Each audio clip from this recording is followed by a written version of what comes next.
இப்போ ஒரு குழந்தை தொட்டிலில் படுத்துருக்கு, ஒரு கிளுகிழு போய் ஆட்டுங்க, அது முகத்துக்கிட்டேன், இது சிரிக்கும். அது என்ன ஜோக்காது? வெறும் சத்தம். ஒரு சத்தமே சிரிப்பை உண்டு பண்ணுது பாருங்க, அதுதான் இயல்புத்தன்மை. ஒரு கிளுகிழுப்ப சத்தத்துக்கு குழந்தை சிரிக்குது இல்லை, அந்த சத்தம் சிரிப்பை உண்டு பண்ணுது. அதுதான் நாம் அப்படி இருக்கணும்.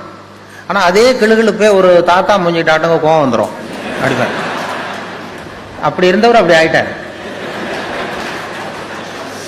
சின்ன வயசுல ஒரு கிளுகிழுப்ப சத்தத்துக்கு சிரிச்சவர் அதே கிளுகிழுப்ப சத்தத்துக்கு கோவப்படுற அளவுக்கு மாறிக்கிட்டு வரோம் பாருங்க.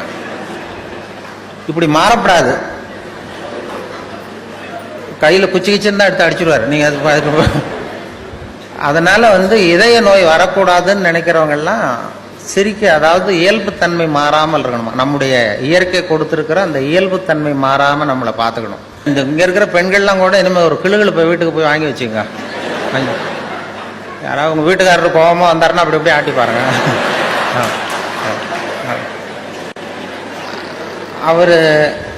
அவரு சிரிச்சுட்டாருன்னு வைங்க, கவலையே பட வேண்டாம். அவர் ஏதாவது கோவப்பட்டாருன்னா உடனே இசிஜி எடுத்து பார்க்கணும், பார்த்து சரியா இருக்கா. அதுதான் இப்போ மருத்துவம் சொல்லுகிற உண்மை. இதய நோய் வராத இருக்கிறவங்க யாருன்னா பைத்தியக்காரங்களுக்கு இது வரைக்கும் ஹார்ட் அட்டாக்கே வந்தது இல்லையா. டாக்டர்கள் தான் சொல்றாங்க, பைத்தியக்காரனுக்கு ஹார்ட் அட்டாக் இது வரைக்கும் வந்ததே இல்லை. அந்த பைத்தியத்தன்மை நமக்கு வேணுமா? ஏன் அவனுக்கு வர்றது இல்லைன்னா, நான் இப்போ இந்த நாட்டுக்கு பிரதம மந்திரி ஆகணும்னு நினைக்கிறேன்னு வைங்களேன், உடனே என் இருதயம் வேகமாக வேலை செய்ய ஆரம்பிச்சிருது.